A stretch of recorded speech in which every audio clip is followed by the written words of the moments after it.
नमस्कार। चंद्रकांत भी भट्ट अमेरिका से।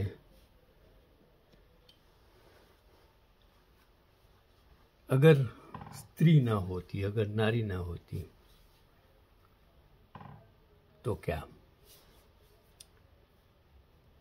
मैंने एक अभ्यास किया कि स्त्री का अर्थ है महिला, वुमन, और स्तन का अर्थ है महिला का मादा पशुओं की छाती जिसमें से दूध निकलता है। पशु हो तो भी यह चीज होती है। और स्थान का अर्थ जगह या भूमि है, और यह एक फारसी शब्द है जो अक्सर देशों के नामों के अंत में उपयोग होता है। स्त्री मतलब महिला, लड़की। स्तन मतलब स्त्रियों के शरीर पर छाती का उभरा हुआ हिस्सा जिसे दूध निकलता है, और पशुओं में आंचल बोलते हैं जिससे बच्चे दूध पीते हैं। और मादा पशुओं में भी स्तन या थन होते हैं, आंचल जिसे हम कहते हैं। इसको पयोधर या कुछ भी कहते हैं, कुछ और पयोधर। स्थान मतलब यह एक फारसी मूल का शब्द जिसका अर्थ है जगह या भूमि। पाक हिंदू का अर्थ है पवित्र, शुद्ध। तो यह शब्द अक्सर देशों के नामों के पीछे जुड़ा जाता है। जैसे अगर मैंने कहा कि देशों के नाम के आखिर में स्थान लगने की वजह यह है कि यह पर्शियन और संस्कृत शब्द है, जिसका मतलब मैंने समझाया। तो वो जाति या संस्कृति में के से संबंधित क्षेत्र या देशों को दर्शाता है। हिंदुस्तान था, अब हिंदुस्तान नहीं है। पाकिस्तान था, और पहले भी था और आज भी है। तो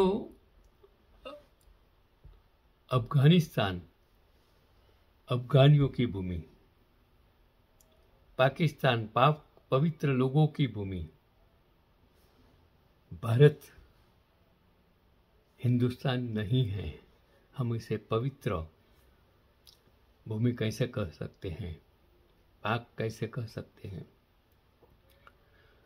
तो यह पर्शियन शब्द जो मैंने कहा कि पाकिस्तान, अफगानिस्तान, कजाकिस्तान, जो फारसी शब्द से जुड़े हुए हैं,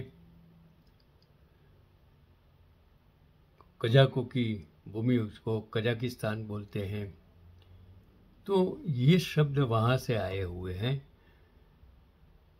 मैं अब और आगे जो मैंने पहले की भूमिका बताई, अब आगे की बात करें। लड़की के स्तन शरीर का वो भाग है जो एक पुरुष को सबसे ज़्यादा आकर्षित करता है। एक सभ्य स्त्री अगर बाहर निकलती है तो शरीर के इस हिस्से को कई लेयर में ढका जाता है, जिसे लड़कों की नज़र से इसे बचाया जा सके। देखो, बुर्खा भी एक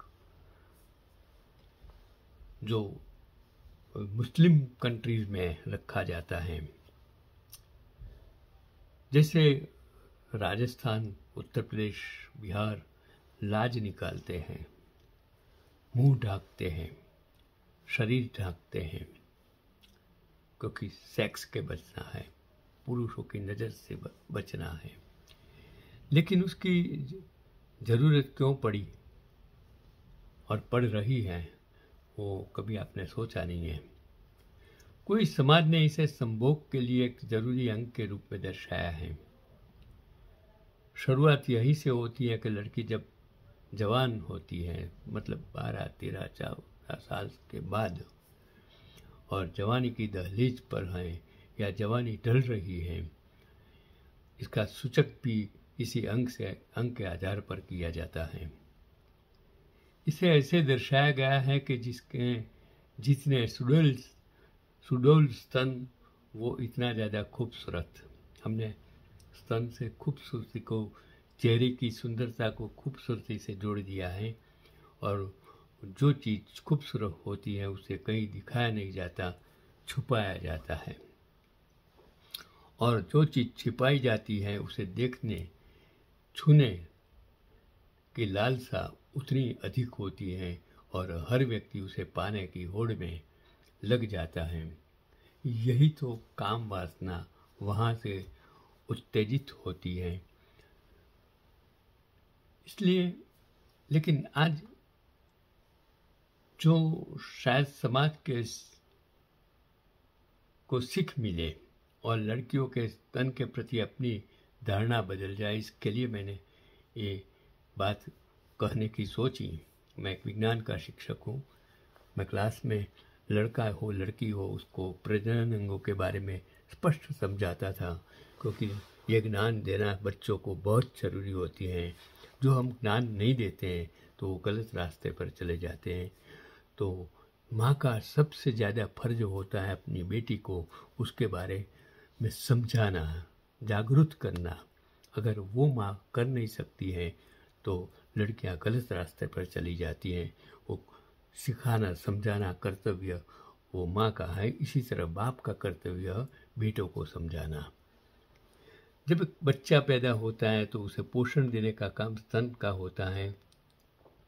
महिला के शरीर में भोजन से ऊर्जा बनती है, और ये ऊर्जा खाए गए पदार्थ को दुग्ध ग्रंथियों की सहायता से दूध का उत्पादन करते हैं। और जब आप शिशु थे तब आपका पोषण उसी दूध से होता था। यदि स्तन ना होते तो शायद आज हमारा, आपका, पशुओं का अस्तित्व ही नहीं। सस्तन, जिसे हम सस्तन प्राणी कहते हैं, मैं विज्ञान का मैमल्स, सस्तन प्राणी। वो चामा चिड़िया भी सस्तन है, बैट। लेकिन कभी सोचा कि यदि माँ को जुखाम हुआ तो उसे बच्चे को क्यों आता है? माँ यदि खट्टा खाए तो बच्चे को उल्टियाँ होती हैं। माँ का पेट खराब हो तो बच्चे को गैस बनती है, पेट में दर्द होता है। ऐसा इसलिए क्योंकि ये अंग एक माँ और उसके बीच की शारीरिक ज़रूरतों के बीच संचार स्थापित करता है। बच्चे का शरीर इतना ताकतवर नहीं होता कि वो खुद अपने लिए ज़रूरी विटामिन, मिनरल्स, हार्मोन्स बना सकता है।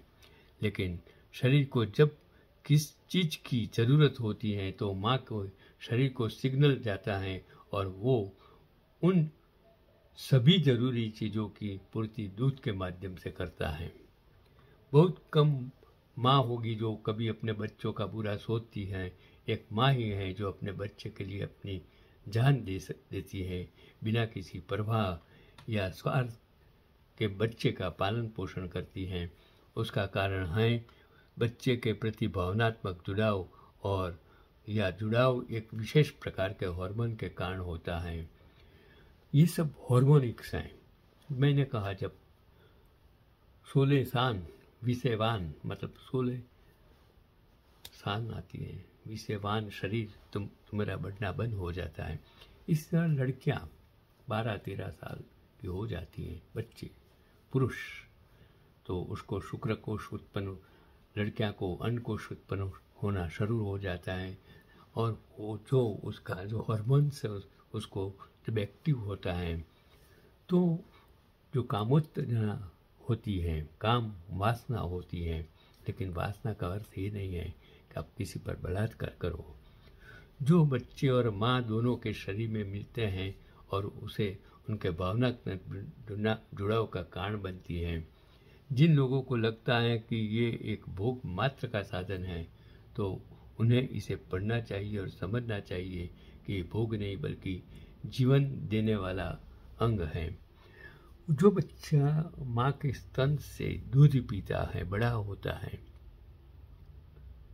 वो बच्चा ये नहीं सोचता है कि माँ का जो रूप है, माँ का रंग है, माँ का जो शरीर है वो उनसे उनका शरीर बना है।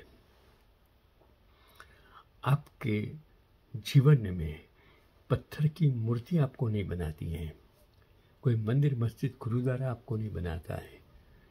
एक ऐसा मंदिर कि जिसके गर्भ में आप हैं, और वो गर्भ जो धारण करता है वो मंदिर है, आपकी माँ है।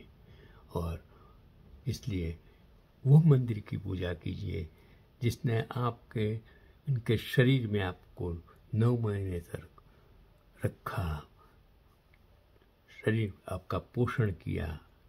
आपकी तकलीफें, मतलब उनके शरीर में आपकी वजह से जो तकलीफ थी वो उसने, और आने के जन्म के बाद भी, बाहर आने के बाद वही माँ होती है जो आपको दूध पिलाती है, ताकत देती है, जीवन देती है, ऊर्जा देती है। अगर जिंदगी में पूजा करनी है, भक्ति करनी है, सम्मान करना है, तो वो देवी देवता मतलब माँ और बाप, बिना बाप बिना शुक्रकोश अंडकोश का फलन नहीं हो सकता है, बिना बाप पालन पोषण नहीं हो सकता है।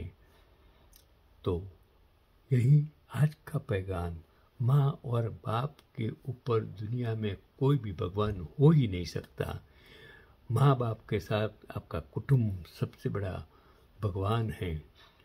अगर आप कुटुंब के साथ नहीं रहेंगे, कुटुंब को नहीं समझेंगे, तो आपकी ज़िंदगी का कोई मतलब ही नहीं है।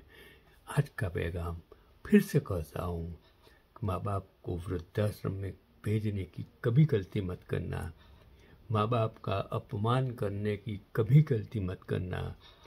माँ बाप को भगवान से ऊपर समझकर सेवा करेंगे तो मंदिर मस्जिद जाकर गुरुद्वारा, जिस माँ बाप ने आपको पाने के लिए क्या नहीं किया, वो माँ बाप को अगर आप दुख देंगे तो उनसे बड़ा नर्क आपके लिए हो ही नहीं सकता है।